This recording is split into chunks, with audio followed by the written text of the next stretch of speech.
नमस्कार। General science की series में मैं दुष्यंत सिंह एक बार फिर से आप सभी लोगों का बहुत बहुत स्वागत करता हूं। आशा करता हूं आप सभी अच्छे होंगे और आपकी तैयारी भी बहुत ही शानदार तरीके से चल रही होगी। जनरल साइंस में हम भौतिकी को कवर कर रहे हैं और भौतिकी पर अब तक 12 क्लासेस में आपको प्रोवाइड करा चुका हूं। ये 13वां क्लास है। आज का जो हमारा टॉपिक है वो है तरंग गति तथा ध्वनि, यानी आज हम वेव मोशन को डिस्कस करेंगे, साउंड को डिस्कस करेंगे और यहाँ से किस तरीके के प्रश्न एग्जाम्स में पूछे जाते हैं उन सभी को देखेंगे। मोटे तौर पर अगर मैं कहूँ तो भौतिकी के मैक्सिमम पोर्शन को हमने कवर कर लिया है। कुल मिलाकर के 4 मुख्य टॉपिक यहाँ से बचे हैं, जिसमें से एक अभी आप पढ़ रहे हैं। ये थोड़ा सा बड़ा टॉपिक है तो इसको 2 पार्ट्स में डिवाइड करेंगे। एक पार्ट अभी आप देख रहे हैं, दूसरा पार्ट शाम तक मैं आपको प्रोवाइड करा दूंगा। तो इसके बाद में आएगा आपका ऑप्टिक्स यानी प्रकाशिकी, फिर आपका इलेक्ट्रिसिटी वाला टॉपिक है और फिर मॉडर्न फिजिक्स के कुछ छोटे छोटे कॉन्सेप्ट हैं, उनको समझेंगे जहाँ से कि प्रश्न बनते हैं। ठीक है, तो इस तरीके से आपका जो भौतिकी वाला पोर्शन है वो बहुत जल्दी यहाँ से समाप्त हो जाएगा, फिर सीधे हम बायो की तरफ बढ़ेंगे। तो चलिए स्टार्ट करते हैं। सबसे पहले बात करते हैं कि तरंग या वेव क्या होती है, तरंग किसे कहते हैं, तरंग की क्या परिभाषा है। तरंग किसी माध्यम में उत्पन्न होने वाला एक प्रकार का क्या होता है, डिस्टरबेंस होता है, विक्षोभ जिसको हिंदी में कहते हैं। तो तरंग किसी माध्यम में उत्पन्न होने वाला एक तरह का डिस्टरबेंस है, विक्षोभ है, जो अपना स्वरूप नहीं बदलता है। ठीक है, अपना स्वरूप बिना बदले कण की वास्तविक गति के साथ किसी विशेष माध्यम में, यानी यहाँ से ये भी आपको याद रखना है कि इसके लिए एक मीडियम की आवश्यकता होती है, कोई विशेष माध्यम होता है। तो किसी विशेष माध्यम में एक निश्चित वेग के साथ में आगे बढ़ता है, उसे ही हम क्या बोलते हैं, तरंग कहते हैं। यानी तरंग किसी माध्यम में उत्पन्न होने वाला एक इस तरह का विक्षोभ है, एक इस तरह का डिस्टरबेंस है, जो अपना स्वरूप नहीं बदलता है और कण की वास्तविक गति के साथ किसी विशेष मीडियम में, किसी विशेष माध्यम में एक निश्चित वेग से आगे बढ़ते हुए गति करता रहता है। तो ये तरंग का एक डेफिनेशन हो गया, इसकी परिभाषा हो गई। और जैसे जैसे आप इस क्लास में आगे बढ़ेंगे, आपको पता है कि आप अगर पुराने व्यूअर हैं, हालांकि पिछले कुछ दिनों से थोड़ा डिस्टरबेंस चल रहा था मेरे साथ में, इस वजह से मैं वीडियो नहीं बना पाया, लेकिन अभी सब ओके है। तो रेगुलर क्लासेस आपको यहाँ से मिलेंगी। तो पिछले व्यूअर जो हमारे हैं, पुराने व्यूअर हैं, उनको पता है कि मैं आपको साथ साथ ये भी बताते चलता हूँ कि किसी भी टॉपिक से प्रश्न कहाँ से बनता है या कौन सी जरूरी चीज़ें हैं जिन पर आपको फोकस करना है। तो जैसे हम वेव मोशन के बारे में पढ़ रहे हैं और इसी के अंतर्गत एक टॉपिक साउंड वाला आ जाता है। वैसे साउंड को लोग अलग से पढ़ते हैं, लेकिन वो इसी का पार्ट है, आप इसको इसी का पार्ट समझ सकते हैं। ध्वनि, तो ध्वनि से या फिर वेव मोशन से किस तरीके के प्रश्न बनते हैं वो मैं आपको यथास्थान यहाँ पे बताते चलूंगा, तो उन पर ज़्यादा फोकस करिएगा। ठीक है, अब देखिए एग्जाम पॉइंट ऑफ व्यू से जो ज़रूरी चीज़ है आपके लिए वो है तरंग की परिभाषा आपने देखी। अब यहाँ से शुरू होते हैं आपके टाइप्स ऑफ वेव्स, तरंगों के प्रकार। तो इसको थोड़ा सा ध्यान से समझिएगा, यहाँ से काफ़ी बार प्रश्न बने। ठीक है, स्टेटमेंट वाइज क्वेश्चंस भी यहाँ से बने हैं और स्टैटिक क्वेश्चन भी यहाँ से बने हैं तरंगों के प्रकार से। तो तरंगों के प्रकार को मुख्य रूप से हम 3 जो है मेजर पार्ट्स में यहाँ से डिवाइड करते हैं, जिसमें से पहला आता है आपका यांत्रिक या प्रत्यास्थ तरंगें, दूसरा आता है आपका वैद्युत चुंबकीय या अप्रत्यास्थ तरंगें और तीसरी आपकी आती हैं पदार्थ तरंगें। अब ये तीनों चीज़ें क्या क्या होती हैं, इनमें क्या क्या चीज़ें हैं जो आपको याद रखनी है। देखिए, यांत्रिक तरंगें या मैकेनिकल वेव्स जो होती हैं, उनकी सबसे बड़ी विशेषता जो होती है वो ये होती है कि इनके संचरण के लिए, मतलब इनके संचरण का मतलब है गति करना, इनके गति करने के लिए एक फिजिकल मीडियम बहुत ज़रूरी है होना, एक भौतिक माध्यम बहुत आवश्यक है, तभी ये संचरण कर पाती है।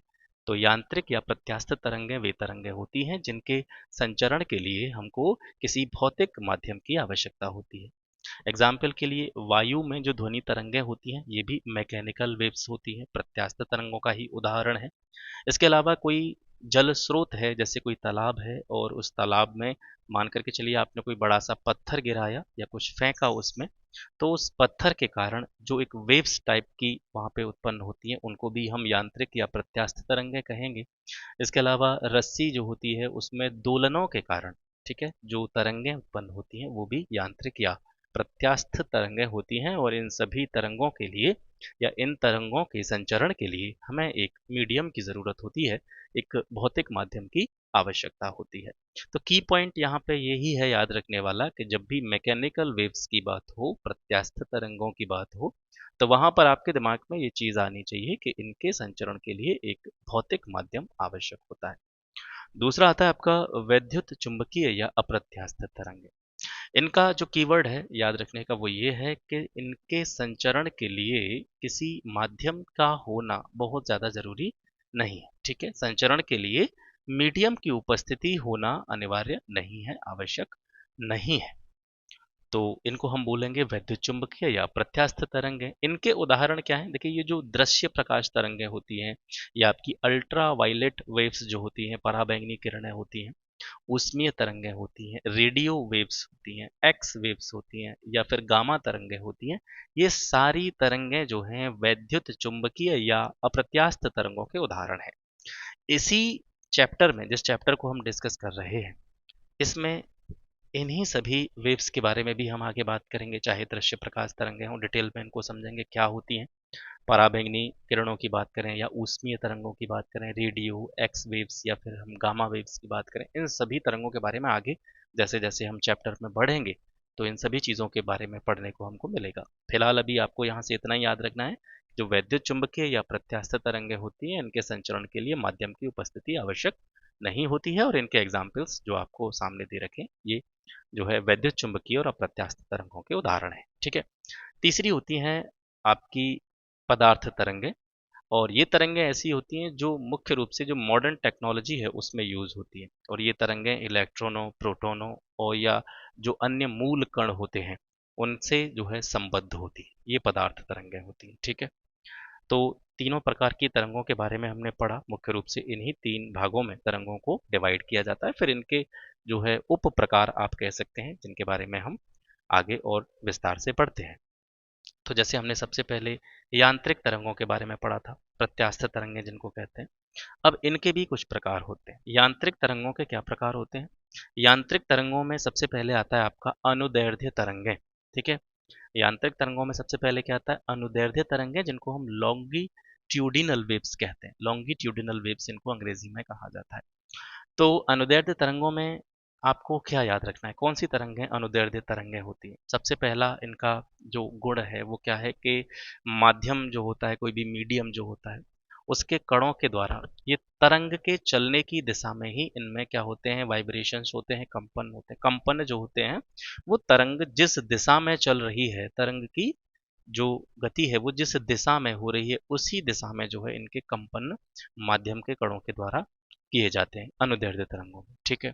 दूसरी विशेषता क्या है कि ये ठोस की बात हो, द्रव की बात हो या गैस की बात हो, तीनों ही मीडियम में उत्पन्न हो सकती है।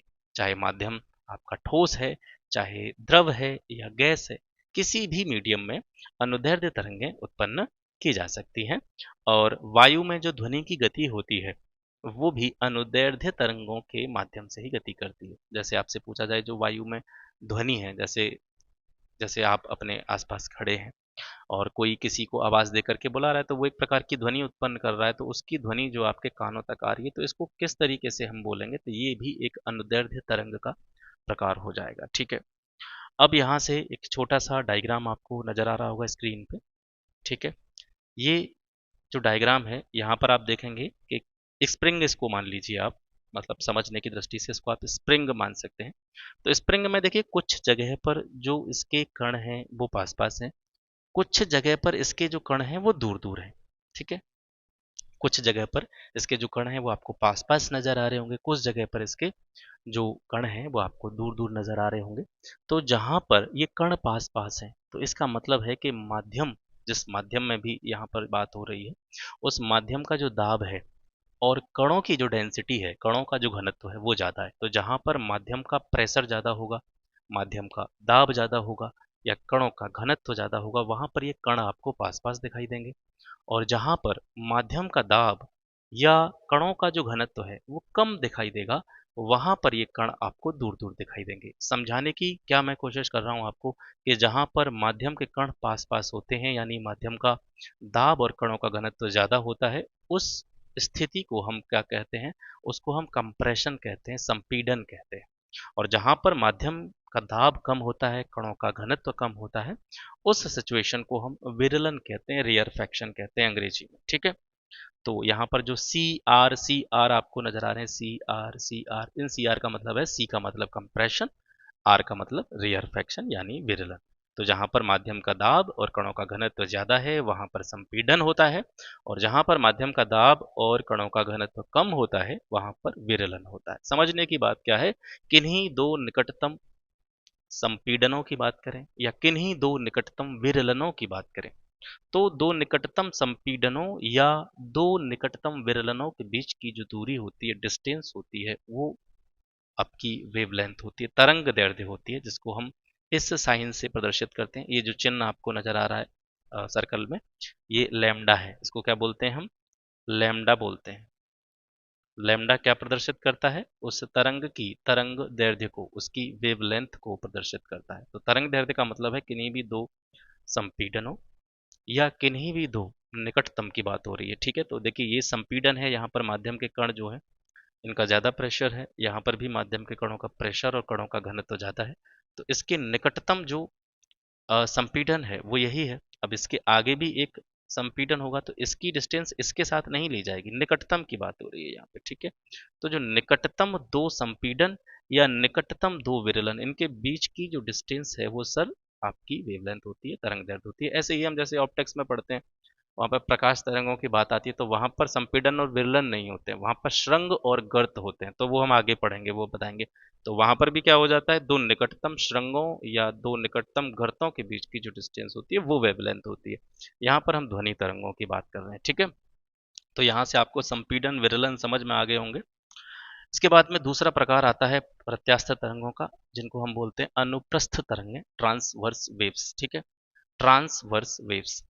तरंग में माध्यम के कणों का तरंग के चलने की दिशा के लंबवत कंपन होता है। अनुप्रस्थ तरंगों में क्या होता है कि तरंग जिस दिशा में चल रही है, ठीक है, तरंग में माध्यम के कणों का तरंग के चलने की दिशा के लंबवत कंपन, यानी तरंग जिस दिशा में चल रही है और तरंग जिस माध्यम में चल रही है उस माध्यम के जो कण हैं उनका जो कंपन होगा वो तरंग के चलने की दिशा के परपेंडिकुलर होगा, लंबवत होगा। अनुदैर्ध्य तरंगों में आपने क्या देखा था कि जिस दिशा में तरंग चल रही है उसी दिशा में माध्यम के कणों का कंपन होता है, इसमें लंबवत कंपन होता है। और ये ठोस एवं द्रवों की सतह पर ही उत्पन्न हो सकती है, गैसों में ये उत्पन्न नहीं होती है। क्योंकि इसका कारण है कि इनके लिए दृढ़ता आवश्यक है। मतलब एक दृढ़ता का मतलब एक आप मजबूती समझ सकते हैं। ठीक है, तो इनके लिए दृढ़ माध्यम का होना आवश्यक है। तो गैस एक दृढ़ माध्यम नहीं होता है, क्योंकि गैस में जो कण होते हैं गैसों के वो काफी दूर दूर होते हैं, तो उसको दृढ़ माध्यम नहीं कहा जा सकता है। ठोसों में कण जो होते हैं वो एक दूसरे से काफी बंधे हुए होते हैं, चिपके हुए होते हैं, एक दूसरे के काफी निकट होते हैं, पास होते हैं। इस वजह से इसको दृढ़ माध्यम कहा जा सकता है। तो ये केवल ठोस और द्रवों की सतह पर ही उत्पन्न होती हैं, ट्रांसवर्स वेव्स, अनुप्रस्थ तरंगें, याद रखेंगे। ठीक है, ये द्रवों में केवल उनके तल पर उत्पन्न हो सकती हैं, द्रवों के अंदर उत्पन्न नहीं हो सकती हैं। अनुप्रस्थ तरंगों की ये क्वालिटी है, आप याद रखेंगे। द्रवों में उत्पन्न तो होती हैं लेकिन द्रवों के केवल सरफेस पर, द्रवों के केवल तल पर इनको उत्पन्न किया जा सकता है। द्रवों के अंदर अनुप्रस्थ तरंगें या ट्रांसवर्स वेव्स जो होती हैं वो उत्पन्न नहीं होती हैं। इसके बाद में आप यहाँ से समझेंगे, जैसे हमने देखा था ध्वनि किस प्रकार की जो ध्वनि होती है, ठीक है, किसी भी माध्यम में या वायु में जो ध्वनि होती है वो अनुदैर्ध्य तरंग का उदाहरण है। वायु में जो ध्वनि होती है वो अनुदैर्ध्य तरंग का उदाहरण है। कई बार ये स्टेटमेंट आया है क्वेश्चंस में, देखेंगे आप। यहाँ पर हम बात कर रहे हैं अनुप्रस्थ तरंगों की, ट्रांसवर्स वेव्स की। तो प्रकाश की जैसे हम बात करते हैं तो प्रकाश एक तरंग के रूप में गति करता है, ये सभी आप जानते हैं। लेकिन प्रकाश किस प्रकार की तरंग के रूप में गति करता है, तो वो आप यहाँ से याद रखेंगे, अनुप्रस्थ तरंग के रूप में प्रकाश गति करता है। तो प्रकाश क्या है? एक प्रकार की ट्रांसवर्स वेव्स है। प्रकाश एक अनुप्रस्थ तरंग है, लेकिन इसको हम मैकेनिकल वेव्स नहीं कह सकते। देखिए, हम ये जो चीज पढ़ रहे हैं, चाहे हमने पढ़ा अनुप्रस्थ तरंग के बारे में, चाहे हमने पढ़ा अनुदैर्ध्य तरंग के बारे में, दोनों ही जो उप प्रकार हैं किसके हैं? प्रत्यास्थ तरंग के हैं। प्रत्यास्थ तरंग भी उसको कहते हैं, इसके साथ साथ उसको यांत्रिक तरंग भी कहते हैं। अभी ऊपर हम पढ़ करके आए हैं मैकेनिकल वेव्स। लेकिन यहाँ पर बड़ी सावधानी के साथ में आपको याद रखना है कि प्रकाश एक अनुप्रस्थ तरंग तो है, लेकिन इसको कंप्लीटली मैकेनिकल वेव्स नहीं कह सकते, यांत्रिक तरंग इसको नहीं कह सकते। अभी हमने ध्वनि तरंगों की जब बात करी थी तो ध्वनि तरंगों में हमने संपीड़न और विरलन के माध्यम से तरंग दैर्ध्य को समझा था कि संपीड़न क्या होता है, विरलन क्या होता है। प्रकाश तरंगें जो होती हैं वो इस तरीके से गति करती हैं। ठीक है, प्रकाश तरंगें, ये जो है बीच वाली लाइन जो है ये इसकी किसी बिंदु की मध्यमान स्थिति को प्रदर्शित कर रही है। तो ये इसका जो स्टार्टिंग पॉइंट है। अब प्रकाश की तरंग चलेगी तो वो इस तरीके से चलेगी। ठीक है, मध्यमान स्थिति के दोनों तरफ जो है कंपन करती हुई ये तरंग आगे की ओर गति करेगी। तो जहां पर आप देखेंगे तरंग का जो उठा हुआ हिस्सा है इसको बोलते हैं हम स्रंग, और तरंग का जो अंदर धंसा हुआ हिस्सा है, ठीक है, इसको हम बोलते हैं गर्त। फिर स्रंग, फिर गर्त। तो इसी तरीके से ये कंपन हो जाते हैं, और कंपन करते हुए स्रंग और गर्त के रूप में वाइब्रेट करते हुए तरंग जो है आगे की ओर बढ़ती है। तो अभी हमने वहां पे देखा था किन्हीं भी दो संपीड़न या किन्हीं भी दो विरलनों के बीच की दूरी जो होती है वो क्या कहलाती है? तरंग दैर्ध्य कहलाती है। यहाँ पर निकटतम संपीड़न विरलन की बात मैं कर रहा हूँ। अब प्रकाश के संबंध में इसको हम कैसे बोलेंगे? किन्हीं भी दो निकटतम स्रंग और किन्हीं दो निकटतम गर्तों के बीच की जो दूरी होती है, डिस्टेंस होती है, उसको हम तरंग दैर्ध्य बोलते हैं, वेवलेंथ बोलते हैं, जिसको लैम्डा से प्रदर्शित करते हैं। ठीक है। अच्छा, अब हम बात कर रहे हैं अनुप्रस्थ तरंगों की। अनुप्रस्थ तरंगों से जुड़े हुए छोटे छोटे कीवर्ड हैं, टर्म्स हैं, जैसे आयाम। तरंग का आयाम क्या होता है? आयाम को अंग्रेजी में बोलते हैं एम्पलीट्यूड। एम्पलीट्यूड क्या है? तो एम्पलीट्यूड को आप यहीं से समझेंगे। ये तरंग है, ये सुरंग और गर्तों के रूप में कंपन करते हुए आगे बढ़ रही है। तो जब तरंग आगे बढ़ती है, ठीक है, ये बीच वाली लाइन मैंने आपको पहले ही बताई थी, ये मध्यमान स्थिति है। तो किसी भी तरंग का अपनी मध्यमान स्थिति के किसी और जो अधिकतम विस्थापन होता है वो आयाम कहलाता है। तो जैसे यहाँ से तरंग ने चलना स्टार्ट किया तो ये जो है क्या है, इसका सुरंग हो गया, और ये जो है इसका क्या हो गया सर? गर्त हो गया। ठीक है, ये सुरंग हो गया और ये क्या हो गया? गर्त हो गया। ये मध्यमान स्थिति हो गई। मध्यमान स्थिति के किसी भी ओर, या तो ऊपर की ओर या नीचे की ओर, तरंग का जो अधिकतम विस्थापन है, तो तरंग कहाँ तक जा रही है? यहाँ तक जा रही है, इधर नीचे यहाँ तक जा रही है। तो मध्यमान स्थिति से लेकर के तरंग का जो अधिकतम विस्थापन है, चाहे ऊपर की ओर, चाहे नीचे की ओर, चाहे सुरंग में, चाहे गर्त में, वो क्या कहलाता है? आपका आयाम कहलाता है। तो ये याद रखेंगे। ठीक है। आवर्तकाल क्या होता है? टाइम पीरियड इसको बोलते हैं अंग्रेजी में। तरंग के संचरण में कोई बिंदु अपना एक कंपन पूरा करने में जितना टाइम लेगा उसको बोलेंगे हम टाइम पीरियड या आवर्तकाल। आवृत्ति क्या होती है? फ्रीक्वेंसी। तरंग के संचरण में किसी बिंदु के द्वारा 1 सेकंड में कुल कंपनों की संख्या जो है वो उसकी क्या है? फ्रीक्वेंसी है, आवृत्ति है। जैसे अभी हम पढ़ रहे थे इस तरंग के बारे में, अनुप्रस्थ तरंग के बारे में, ये जो है इसका स्टार्टिंग पॉइंट है, ये सुरंग, ये गर्त, ये सुरंग, ये गर्त। तो एक सुरंग और एक गर्त को मिला करके क्या बनता है आपका? एक कंपन बनता है, एक वाइब्रेशन बनता है। ठीक है, याद रखेंगे। तो तरंग संचरण में किसी बिंदु द्वारा या किसी कण द्वारा 1 सेकंड में जो कुल कंपन करे जाते हैं उनको हम फ्रीक्वेंसी बोलते हैं, आवृत्ति बोलते हैं। ये कई बार पूछा गया है कि तरंग की चाल, तरंग की आवृत्ति और उसकी तरंग दैर्ध्य में आपस में क्या रिलेशन होता है, या किस एक इक्वेशन के माध्यम से उसको प्रदर्शित करते हैं। तो ये जो तरंग की चाल होती है वो तरंग की आवृत्ति और उसकी तरंग दैर्ध्य के गुणनफल के बराबर होती है, मल्टीप्लिकेशन के बराबर होती है। इसको हम इस समीकरण के द्वारा प्रदर्शित करते हैं, v is equal to N lambda. ठीक है, ये अनुप्रस्थ तरंग की चाल का फॉर्मूला है। ये बहुत ज़्यादा आपके लिए जरूरी नहीं है, लेकिन कभी कभी क्या होता है कि पूछ भी लेता है, या कुछ छोटा सा न्यूमेरिकल टाइप का क्वेश्चन दे दे तो उसको आप इसकी वजह से या इसकी सहायता से आप आसानी से हल कर सकते हैं। तो अनुप्रस्थ तरंग की चाल का फॉर्मूला होता है v is equal to under root T बट्टे एम। तो यहाँ पर v आपको पता ही है, तरंग की चाल है। t का मतलब क्या है? जिस डोरी में तरंगें उत्पन्न हो रही हैं, तो उस लचीली तनी हुई डोरी का जो टेंशन है, तनाव है, वो टी है। और एम क्या है? डोरी की प्रति एकांक लंबाई या प्रति इकाई लंबाई का जो द्रव्यमान है वो एम है। ऐसे ही अनुदैर्ध्य तरंग की चाल हम निकालेंगे तो v is equal to root में P बटा डी। P यहाँ पर क्या है? गैस का जो इनिशियल प्रेशर है, प्रारंभिक दाब है, उसको P से प्रदर्शित करेंगे। D जो है द्रव्यमान घनत्व है। ठीक है, तो ये कुछ जरूरी चीजें हो गई। इसके बाद में साउंड वेव्स की बात करते हैं, ध्वनि तरंगों की।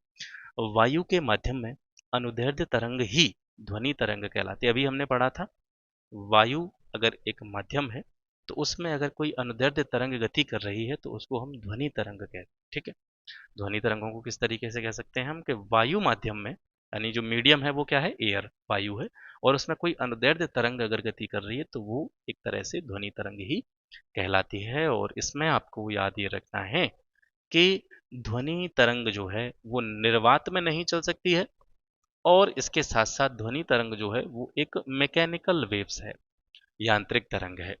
प्रकाश यांत्रिक तरंग नहीं है, ये भी आप याद रखेंगे। विशेषताएं, ध्वनि तरंगों की क्या विशेषताएं होती हैं, कैरेक्टरिस्टिक्स क्या है। प्रबलता, ठीक है। अब यहाँ से जो है ज़रूरी चीज़ें स्टार्ट हो रही हैं जो अक्सर करके एग्जाम में आप देखते होंगे। तो प्रबलता या लाउडनेस इसको अंग्रेजी में कहते हैं। प्रबलता होती क्या है ध्वनि तरंगों की? ये वह लक्षण है जिसकी वजह से कोई भी ध्वनि हमारे कान को या तो धीमी सुनाई देती है या तेज सुनाई देती है। तो किसी भी ध्वनि का धीमा सुनाई देना या तेज सुनाई देना, ये जो लक्षण है इसी को हम ध्वनि की प्रबलता या लाउडनेस के रूप में देखते हैं। यदि ध्वनि तरंगों के आयाम छोटे हैं, ध्वनि तरंगों के क्या है आयाम, कैसे हैं, छोटे हैं। आयाम, अभी मैंने थोड़ी देर पहले आपको आयाम के बारे में बताया था। आयाम अगर छोटे हैं तो ध्वनि कैसी होगी, या तो धीमी होगी या फिर वो कानों को हमारे कैसी लगेगी, मृदु लगेगी, मतलब बहुत ही सॉफ्ट जो है साउंड उसका आपको फील होगा। और यदि तरंगों का आयाम, ध्वनि तरंगों का आयाम अगर कैसा है, ज्यादा है, बड़ा है, तो ध्वनि हमको ज्यादा तेज सुनाई देती है, या फिर उस ध्वनि को सुनने में हम थोड़ा सा असहज महसूस करते हैं, अनकंफर्टेबल महसूस करते हैं। ध्वनि की प्रबलता जो है, लाउडनेस, वो डेसिबल में मापी जाती है, और यह हमारे कानों की सुग्राहिता पर निर्भर करती है। इसका जो SI यूनिट होता है वो वॉट पर मीटर होता है, ठीक है। एक बड़ा इंपॉर्टेंट टर्म आता है तारत्व, पिच जिसको हम कहते हैं, या शार्पनेस बोल सकते हैं। तारत्व इसको हिंदी में कहा जाता है। तारत्व जो है ये किस पर निर्भर करता है, किसी भी ध्वनि का तारत्व का मतलब है किसी भी ध्वनि का कितना मतलब कोई भी ध्वनि कितनी पतली है, तीक्ष्ण है, या कोई भी ध्वनि कितनी भारी है। जैसे आप देखते होंगे महिलाओं की आवाज जो होती है वो पुरुषों की अपेक्षा अगर देखा जाए तुलनात्मक रूप से थोड़ी सी पतली होती है।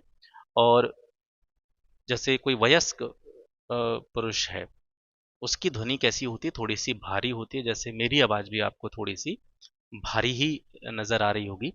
अगर आप किसी बच्चे को लें तो उसकी आवाज जो होती है वो भी काफी पतली होती है, तीक्ष्ण आवाज होती है। महिलाओं की आवाज काफी तीक्ष्ण आवाज होती है। जैसे आपके कान पर रात में मच्छर भिन भिनाते हैं, उनकी जो ध्वनि होती है, उसकी आवाज जो होती है वो भी काफी पतली ध्वनि होती है, ठीक है। शहनाई की जो आवाज होती है वो भी काफी पतली आवाज होती है। तो ये आवाज का पतला होना, आवाज का भारी होना, ये किस पर डिपेंड करता है? ये तारत्व के कारण होता है, पिच के कारण होता है। किसी भी ध्वनि की पिच कैसी है ये डिसाइड करती है कि कोई भी ध्वनि कितनी पतली है, कितनी मोटी है, कितनी भारी है, ठीक है। तो ये तारत्व की हम बात कर रहे हैं, पिच की बात कर रहे हैं, ये किस पर डिपेंड करती है? तो ध्वनि का जो तारत्व है सर, वो उसकी फ्रीक्वेंसी पर निर्भर करता है, उसकी आवृत्ति पर निर्भर करता है। जैसे अगर किसी ध्वनि की आवृत्ति को हम इंक्रीज करेंगे, किसी ध्वनि की आवृत्ति ज्यादा है, तो उसका तारत्व बढ़ जाएगा, तारत्व भी उसका ज्यादा होगा। और तारत्व बढ़ने का मतलब ये है कि ध्वनि पतली होगी, तीक्ष्ण होगी। आवृत्ति अगर कम होगी ध्वनि की, तो तारत्व में भी क्या हो जाएगी, कमी हो जाएगी, तारत्व भी कम होगा। और किसी ध्वनि का तारत्व कम होने का सीधा सा अर्थ ये है कि जो ध्वनि होगी वो मोटी होगी या भारी आवाज होगी, ठीक है। तो यहां से आप क्लियरली समझ सकते हैं कि महिलाओं की आवाज का जो तारत्व होता है वो पुरुषों के तारत्व की अपेक्षा कैसा होता है, ज्यादा होता है। ज्यादा तारत्व होगा, ध्वनि उतनी ही ज्यादा पतली होगी। जैसे मच्छर की ध्वनि जो होती है भिनभिनाने की, उसका तारत्व भी ज्यादा होता है, इस वजह से वो काफी तीक्ष्ण और जो है पतली ध्वनि के रूप में हमको सुनाई देती है। तो यहाँ से तारत्व या पिच आपकी समझ में आ गई होगी। इसके बाद में आता है आपका गुणता, ठीक है। गुणता को बोलते हैं हम क्वालिटी, या फिर उसको टिम्बर कह सकते हैं। गुणता क्या है? गुणता जो है ये ध्वनि का वह लक्षण है जिसके आधार पर दो भिन्न भिन्न वाद्य यंत्रों द्वारा उत्पन्न की गई समान आवृत्ति और समान तीव्रता की ध्वनियों में भी अंतर किया जा सकता है।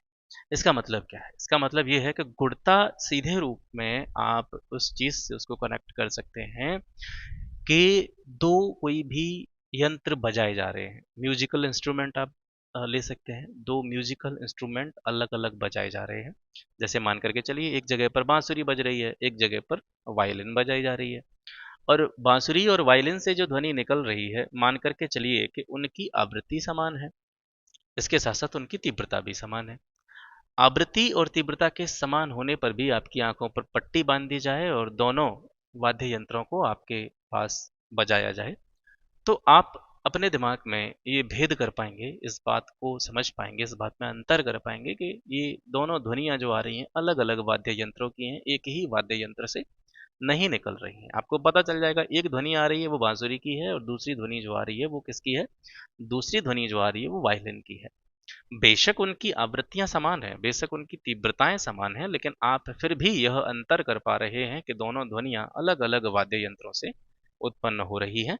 तो इन दोनों ध्वनियों में अंतर करने की जो प्रवृत्ति है, बेशक उन दोनों ध्वनियों की आवृत्ति और तीव्रताएं समान है, लेकिन फिर भी आप उसमें अंतर कर पा रहे हैं, तो ये किसके कारण कर पा रहे हैं, गुणता के कारण कर पा रहे हैं, क्वालिटी या टिम्बर के कारण कर पा रहे हैं। ठीक है, इसके बाद में इंटेंसिटी आती है, तीव्रता। किसी एकांक क्षेत्रफल से प्रति सेकंड प्रवाहित ध्वनि ऊर्जा की मात्रा जो है वो ध्वनि तीव्रता कहलाती है। इसका मात्रक जो होता है वाट पर मीटर स्क्वायर होता है। अब यहाँ से देखेंगे हम कुछ अलग अलग ध्वनि स्रोत दे रखे हैं और उन अलग अलग ध्वनि स्रोतों की जो तीव्रता है वो यहाँ पर आप देख सकते हैं। जैसे कोई व्यक्ति या दो व्यक्ति हैं मान करके चलिए, वो साधारण अपना कन्वर्सेशन कर रहे हैं, साधारण रूप से बातचीत कर रहे हैं, तो उनकी तीव्रता कितनी होगी, लगभग ध्वनि की तीव्रता जो होगी वो 30 से 40 डेसिबल के बीच होगी। जोर से अगर बातचीत हो रही है कहीं पर भी तो आप ये मान करके चल सकते हैं वो 50 से 60 डेसिबल की ध्वनि उत्पन्न कर रहे हैं। कोई विद्युत मोटर चल रही है तो वो लगभग 110 डेसिबल के आसपास की ध्वनि उत्पन्न करती है। कोई सायरन, जो फैक्ट्री वगैरह में सायरन लगे होते हैं या फिर गाड़ियों में जो सायरन की आवाज़ होती है, वो लगभग 110 से लेकर के 120 डेसिबल के बीच में ध्वनि उत्पन्न करती है। जेट विमान जो होते हैं वो 140 से 150 डेसिबल के आसपास ध्वनि उत्पन्न करते हैं। और जो कारखाने होते हैं, फैक्ट्रियाँ होती हैं जिनमें बहुत सारी बड़ी बड़ी मशीनें काम करती हैं, तो उनकी ध्वनि लगभग 100 से लेकर के 120 डेसिबल के बीच में होती है। ठीक है, ध्वनि की चाल जो है ये विशेष रूप से जिस मीडियम में ध्वनि तरंगें गति कर रही हैं उस मीडियम के गुणों पर निर्भर करती है। जैसे ये स्टेटमेंट काफ़ी बार एग्जाम में पूछा गया है कि माध्यम का ताप अगर बढ़ा दिया जाए, जिस माध्यम से होकर के ध्वनि तरंगें गुजर रही हैं उसका मीडियम का जो टेम्परेचर है अगर वो बढ़ जाता है तो ताप में वृद्धि के साथ में ध्वनि की चाल भी बढ़ जाती है। ठीक है, ये एक दूसरे के अनुक्रमानुपाती होती हैं। ताप जो होता है ध्वनि की चाल के अनुक्रमानुपाती होता है। ताप को बढ़ाएंगे ध्वनि की चाल भी बढ़ जाएगी।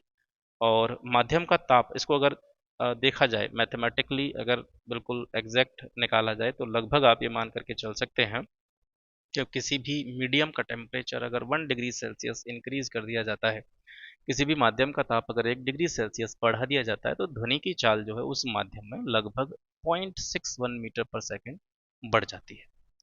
नमी युक्त वायु अगर है, ठीक है, नमी युक्त वायु में ध्वनि की चाल शुष्क वायु की तुलना में ज़्यादा होती है। ठीक है, यानी एक तरफ क्या है, वातावरण में नमी है, वायु में नमी है, और दूसरा एक वातावरण है जो कि शुष्क है, बिल्कुल वायु में नमी नहीं है। तो अगर दोनों में देखेंगे ध्वनि की चाल को, तो नमी वाली वायु में जो ध्वनि की चाल होगी वो ज़्यादा होगी।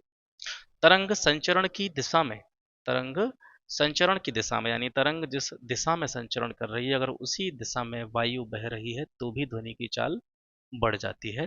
और गैस में ध्वनि की चाल पर आवृत्ति और तरंग दैर्ध्य का कोई प्रभाव नहीं होता, यानी अलग अलग आवृत्तियों की ध्वनि तरंगें वायु में समान चाल से चलती है, ये याद रखें। ठीक है, ये कुछ छोटे छोटे पॉइंट्स हैं, इन्हीं में से प्रश्न जो है आपके एग्जाम में बनते हैं। अब इसके बाद में एक टर्म आता है सर, ध्वनि बूम, सोनिक बूम इसको कहते हैं। ये क्या होता है, जब कोई पिंड ध्वनि की चाल से ज्यादा तेजी से गति करता है, ध्वनि की जो स्वाभाविक चाल होती है उस चाल से भी ज्यादा तेज चाल से अगर कोई पिंड गति कर रहा है तो उसको बोलते हैं हम पराध्वनिक चाल, अल्ट्रासोनिक स्पीड, पराध्वनिक चाल। ठीक है, जैसे गोली, ठीक है, जो गोली की गति है या गोली की जो ध्वनि है वो ध्वनि की चाल से ज्यादा होती है। जेट वायुयान, रॉकेट, इनकी चाल जो है ध्वनि की चाल से ज्यादा होती है, तो ये जो चाल कहलाएगी इसको बोलेंगे हम अल्ट्रासोनिक स्पीड या पराध्वनिक चाल। और जब भी पिंड जो होते हैं या कोई भी कण जो होते हैं वो अल्ट्रासोनिक स्पीड से चलते हैं, पराध्वनिक चाल से चलते हैं, तो वो किस प्रकार की तरंगें उत्पन्न करते हैं सर, उनको बोलते हैं हम प्रघाती तरंगें। ठीक है, प्रेसिपिटेशन वेव, प्रेसिपिटेशन वेव्स कब उत्पन्न होती हैं? जब कोई भी पिंड अल्ट्रासोनिक स्पीड से चलता है, यानी ध्वनि की चाल से ज्यादा चाल से जब वो चलता है तो वो प्रघाती तरंगें उत्पन्न करता है। और इन प्रघाती तरंगों में ऊर्जा यानी एनर्जी भी ज्यादा होती है। प्रघाती तरंगों से संबद्ध वायुदाब में परिवर्तन से एक बहुत तेज और प्रबल ध्वनि उत्पन्न होती है, उसको बोला जाता है सोनिक बीम। ठीक है। सोनिक बीम जो होती है वो इतनी प्रबल होती है कि अगर वो उत्पन्न हो रही है और उसके आसपास किसी भवन में खिड़कियां वगैरह या शीशे वगैरह लगे हैं, खिड़कियों में जो शीशे वगैरह लगे होते हैं वो भी टूट सकते हैं, इसके साथ साथ भवनों को भी नुकसान पहुंच सकता है, क्षति पहुंच सकती है। तो ये सोनिक बूम आपकी समझ में यहाँ से आ गया होगा। इसके बाद में आगे बढ़ते हैं, कुछ इंपॉर्टेंट पॉइंट्स देख सकते हैं। ध्वनि तरंगों को प्रसार के लिए पदार्थ मुक्त माध्यम की आवश्यकता होती है। इस प्रकार ध्वनि तरंगें जो होती हैं वो निर्वात में संचरण नहीं कर सकती हैं। अगर कोई मीडियम नहीं है, निर्वात है, ठीक है, वायु की उपस्थिति नहीं है, तो फिर ध्वनि तरंगें जो है वो संचरित नहीं होंगी, आप ध्वनि नहीं सुन पाएंगे।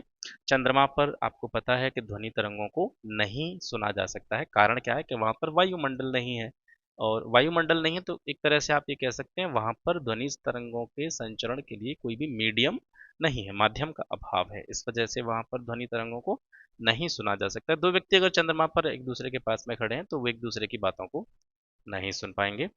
वायु में ध्वनि की चाल जो होती है वो वायु में ध्वनि की चाल जो होती है वो वायु में प्रकाश की चाल से कम होती है। यानी दोनों में देखा जाए, माध्यम वायु है और उसमें ध्वनि की चाल को देखा जाए, और उसी वायु वाले माध्यम में प्रकाश की चाल को देखा जाए तो प्रकाश की चाल ध्वनि की चाल से ज्यादा होती है। और इसी वजह से क्या होता है कि जब वर्षा का टाइम होता है, वर्षा का ऋतु जो होती है, उसमें जो बिजली कड़कड़ाती है आकाश में, तो आपने देखा होगा कि बिजली की चमक पहले आ जाती है, ध्वनि बाद में सुनाई पड़ती है, क्योंकि प्रकाश जो होता है वो वायु माध्यम में हम देखेंगे तो ध्वनि की चाल से ज़्यादा स्पीड से चलता है। ध्वनि की अपेक्षा ज़्यादा स्पीड से जो है प्रकाश गति करता है।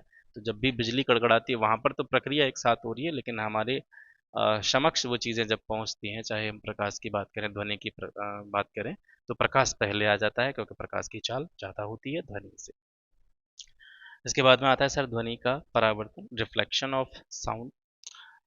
रिफ्लेक्शन आप समझते होंगे, सीधा सीधा ध्वनि जब एक माध्यम से चल करके दूसरे माध्यम में, जैसे एक माध्यम से दूसरे माध्यम में जाती है तो दूसरे माध्यम के पृष्ठ पर, दूसरे माध्यम के सरफेस पर टकरा करके वापस फिर से पुराने वाले माध्यम में वापस लौट आती है। जिस माध्यम से वो चली थी उसी माध्यम में वापस वो रिटर्न हो जाती है दूसरे माध्यम के सरफेस से टकरा करके। तो इस प्रक्रिया को या इस क्रिया को हम भूलेंगे ध्वनि का रिफ्लेक्शन, ध्वनि का परावर्तन। परावर्तन के लिए चिकने चमकदार सरफेस की आवश्यकता नहीं होती है। जिस तरीके से आपने देखा होगा प्रकाश का भी एक रिफ्लेक्शन होता है, प्रकाश का भी परावर्तन होता है। तो प्रकाश के परावर्तन के लिए जैसे हम देखते हैं कि एक विशेष स्थिति अगर हो तो परावर्तन बहुत अच्छा होता है। जैसे प्रकाश अगर किसी खुरदरे पृष्ठ पर पड़ता है, किसी उबड़ खाबड़ पृष्ठ पर पड़ता है, तो उसका रिफ्लेक्शन उतनी बेहतर तरीके से नहीं हो पाता जितना किसी चिकने या पॉलिश तार, ऐसा कोई सरफेस है जिस पर पॉलिश किया हुआ है या कोई चिकना पृष्ठ है, उस पर जब प्रकाश पड़ता है तो उसका रिफ्लेक्शन बहुत तेजी से होता है। तो अगर दोनों में देखें, ध्वनि के परावर्तन के बारे में बात करें तो इसमें विशेष रूप से किसी भी चिकने चमकदार पृष्ठ की आवश्यकता नहीं होती है। ध्वनि की तरंगदैर्ध्य अधिक होने के कारण परावर्तन बड़े पृष्ठों से ज्यादा होता है, जैसे दीवार, पहाड़, ठीक है, वहां पर ध्वनि का परावर्तन ज्यादा होता है। जैसे आप किसी हिल स्टेशन पर गए हो या किसी ऊंची जगह पर खड़े हो, पहाड़ी पर खड़े हो, वहां पर आप अगर तेजी से चिल्लाएंगे या वहां पर कोई साउंड उत्पन्न करेंगे तो वहां पर रिफ्लेक्शन जो है वो बहुत आसानी से होता है। कमरे में भी आप देखते हैं, कोई बड़ा हॉल है, वहां पर आप चिल्ला रहे हैं या वहां पर आप देख रहे हैं तो वहां पर भी रिफ्लेक्शन जो है वो ज्यादा होता है। तो इसी को यहाँ पर बताने का प्रयास किया जा रहा है कि ध्वनि की जो वेवलेंथ है वो ज्यादा होती है, और इसी के कारण जो इसका रिफ्लेक्शन होता है वो बड़े पृष्ठों से ज्यादा होता है, जैसे दीवार या पहाड़। ठीक है। इसके बाद में एक आती है आपकी प्रतिध्वनि, इको, अंग्रेजी में इको कहते हैं इसको। प्रतिध्वनि क्या है? ध्वनि की पुनरावृत्ति के कारण ध्वनि का जो परावर्तन होता है और उससे जो ध्वनि उत्पन्न होती है उसको हम इको कहते हैं, प्रतिध्वनि कहते हैं। ठीक है। स्पष्ट प्रतिध्वनि सुनने के लिए मूल ध्वनि और परावर्तित ध्वनि के स्रोत के बीच कम से कम, सॉरी मैं गलत कह गया यहाँ पे, यानी अगर आपको इको जो है स्पष्ट रूप से सुनना है तो उसके लिए मूल ध्वनि यानी जहाँ से भी ध्वनि उत्पन्न की जा रही है और परावर्तित ध्वनि के बीच कम से कम 1/10 सेकंड का जो टाइम पीरियड है, समय अंतराल है, वो विशेष रूप से होना चाहिए, तभी आप इको को या प्रतिध्वनि को स्पष्ट रूप से सुन सकते हैं। अब कोई ध्वनि स्रोत है जहाँ से ध्वनि उत्पन्न होती है और वो ध्वनि जहाँ से निकल रही है, किसी भी स्रोत से निकल रही है, तो ध्वनि निकलेगी तो किसी चीज से टकराएगी, तो वो अवरोधक हो गया जो यहाँ पे यूज हो रहा है नाम अवरोधक। मतलब किसी स्रोत से ध्वनि उत्पन्न हो रही है, जैसे आप भी एक स्रोत हो सकते हैं, आप भी जैसे आवाज निकाल लें तो आपकी आवाज जो है वो गति कर रही है, ध्वनि तरंगों के रूप में गति कर रही है और किसी चीज से टकराती है, यानी वो अवरोधक हो गया। तो ध्वनि स्रोत और अवरोधक के बीच की न्यूनतम दूरी 17.2 मीटर होती है और ये दूरी जो है माध्यम के टेम्परेचर के साथ में बदलती रहती है। ठीक है, तो स्पष्ट प्रतिध्वनि सुनने के लिए जो ध्वनि स्रोत है और अवरोधक के बीच की जो मिनिमम डिस्टेंस होनी चाहिए वो कम से कम 17.2 मीटर के आसपास होनी चाहिए। याद रखेंगे, इंपॉर्टेंट पॉइंट है। अनुरणन इसके बाद में डिस्कस करते हैं। अनुरणन क्या है? ठीक है, रिवर्बरेशन। अनुरणन है कि कोई हॉल है और किसी हॉल में ध्वनि स्रोत को बंद करने के बाद भी कुछ देर तक वो ध्वनि वहीं पर गूंजती रहती है या कुछ देर तक वो सुनाई देती रहती है, तो उसी को हम बोलते हैं अनुरणन। ठीक है, यानी किसी भी हॉल में अगर कोई स्रोत के द्वारा आवाज उत्पन्न करी जा रही है, ध्वनि उत्पन्न करी जा रही है, और अगर आप उस ध्वनि स्रोत को जिससे कि साउंड उत्पन्न हो रहा है उसको बंद भी कर दें तो भी कुछ देर तक ध्वनि का सुनाई देना, ये रिवर्बरेशन है, अनुरणन है। कुछ इंपॉर्टेंट पॉइंट यहाँ पे देखते हैं, जैसे हॉल में अनावश्यक अनुरणन रोकने के लिए हॉल की दीवारें खुरदरी बनाई जाती हैं। जैसे बड़े बड़े यूट्यूबर हैं, ठीक है, बड़े बड़े यूट्यूबर होते हैं तो उनका एक स्टूडियो होता है, जैसे हम तो मोबाइल से पढ़ाते हैं सीधा, ठीक है, तो यहाँ पर इतना बड़ा इशू नहीं होता। तो वहाँ पर जैसे वो चिल्ला चिल्ला के जब पढ़ाते हैं तो अगर वहाँ पर वो अपनी जिस रूम में उनका स्टूडियो बना हुआ है या जहाँ पर भी वो पढ़ा रहे हैं वहाँ पर अगर वो दीवारों पर कुछ कह सकते हैं साउंड को रोकने के लिए या फिर उसकी इको को कम करने के लिए या उनके अनुरणन को रोकने के लिए दीवारों पर विशेष प्रकार का फोम टाइप का या कुछ अलग अलग चीजें आती हैं, वो जो है दीवार पर चिपका देते हैं जिससे कि अनुरणन कम हो जाता है, इको कम हो जाता है। जैसे आपने देखा भी होगा अक्सर करके, आजकल तो सब कुछ पब्लिकली है। काफ़ी सारे स्टूडियोज़ की आपने वीडियोज़ देखी होंगी जो कि बड़े बड़े यूट्यूबर बनाते हैं, तो वहाँ पर देखोगे दीवारों पर अलग अलग प्रकार की चीज़ें लगी होती हैं, तो वो इसी चीज़ को कम करने के लिए, ताकि जो इको है वो कम हो, अनुरण रिवर्बरेशन जो है वो कम हो, जिससे कि आवाज़ स्पष्ट रूप से सुनाई दे। इसके लिए जो है हॉल की दीवारें या तो खुरदरी बनाई जाती हैं, और खुरदरी नहीं है तो उनके ऊपर कुछ लगा दिया जाता है, ठीक है, जिससे कि वो मोटे सरंध्र पर्दे जो हैं उनसे उनको ढक दिया जाता है, या फर्श जो होता है नीचे का उस पर मैट वगैरह बिछा दी जाती है, कालीन वगैरह बिछा दी जाती है। तो ये सभी चीज़ें इसी वजह से करी जाती हैं ताकि रिवर्बरेशन को रोका जा सके, अनुरणन को रोका जा सके। दरवाजों और खिड़कियों पर पर्दे भी इसी वजह से लगाए जाते हैं। कंसर्ट जो हॉल होते हैं या कॉन्फ्रेंस हॉल हैं या सिनेमा हॉल की छतें इसलिए ढक दी जाती हैं जिससे कि परावर्तन के बाद ध्वनि जो है वो हॉल के सभी कोनों तक आसानी से पहुंच जाए और जो लोग वहां पे बैठे हुए हैं सभी को वो चीजें स्पष्ट रूप से सुनाई दें। ठीक है, इसके बाद में आता है ध्वनि तरंगों का अपवर्तन, इसको बोलते हैं हम रिफ्रैक्शन। तो साउंड वेव्स का रिफ्रैक्शन उसको हम यहाँ पे पढ़ रहे हैं। ध्वनि तरंगों का अपवर्तन वायु की भिन्न भिन्न परतों का ताप भिन्न भिन्न होने के कारण होता है। यानी यहाँ पर ये बताने का प्रयास किया जा रहा है कि ध्वनि तरंगों का जो रिफ्रैक्शन होता है, अपवर्तन होता है, वो क्यों होता है? क्योंकि जो वायु की परतें होती हैं, अलग अलग परतें होती हैं, उनका ताप अलग अलग होता है। वायु की अलग अलग परतों का ताप जब अलग अलग होता है उन्हीं के कारण ध्वनि तरंगों का अपवर्तन होता है, ये मुख्य कारण है इसका।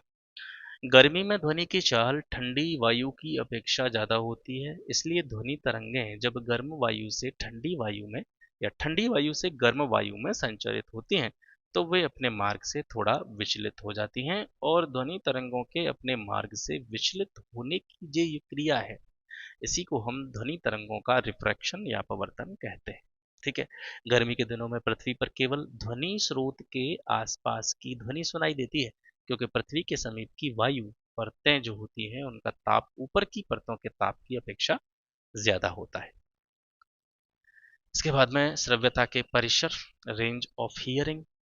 मनुष्य में जो रेंज ऑफ हियरिंग है वो है 20,000 हर्ट्ज से 20 हर्ट्ज से लेकर के 20,000 हर्ट्ज, ठीक है, ये आवृत्ति का मात्रक होता है हर्ट्ज। तो मानव जो है या एक सामान्य मनुष्य जो है वो 20 हर्ट्ज से लेकर के या 20 हर्ट्ज आवृत्ति की ध्वनि तरंगों से लेकर के 20,000 हर्ट्ज आवृत्ति की तरंगों को सुन सकता है। मतलब कम से कम 20 हर्ट्ज जो आवृत्ति है उसकी तरंग को मनुष्य के द्वारा सुना जा सकता है। और या फिर मैक्सिमम में अगर आप लेंगे अपर लिमिट तो 20,000 हर्ट्ज आवृत्ति की जो ध्वनि तरंग है उसको व्यक्ति सुन सकता है। इनके बीच में कोई रेंज होगी वो हमें सुनाई देगी। 20 हर्ट्ज से कम की जो ध्वनि होगी वो हमको नहीं सुनाई देगी और 20 हर्ट्ज से ऊपर की ध्वनियों को हम नहीं सुन सकते हैं। ठीक है। तो जिन तरंगों की जो आवृत्ति है वो 20 हर्ट्ज से कम होती है उनको बोलते हैं हम अपश्रव्य तरंगे। ठीक है। जिन तरंगों की आवृत्ति 20 हर्ट्ज से कम होती है उनको बोलते हैं अपश्रव्य तरंगे। अंग्रेजी में इनको बोलते हैं इंफ्रासोनिक या इंफ्रासाउंड। ठीक है। जैसे भूकंपीय तरंगे, ज्वालामुखी फटने के समय उत्पन्न होने वाली तरंगे, व्हेल मछली, हाथी, गैंडा द्वारा उत्पन्न तरंगे। ठीक है। ये तरंगें जो होती हैं ये अपश्रव्य तरंगें कहलाती हैं। अपश्रव्य तरंगों को सांप जो है वो महसूस कर सकते हैं। सांप जो है वो अ, अपश्रव्य तरंगों को जिनकी आवृत्ति 20 हर्ट्ज से कम है उनको सांपों के द्वारा महसूस किया जा सकता है। ठीक है।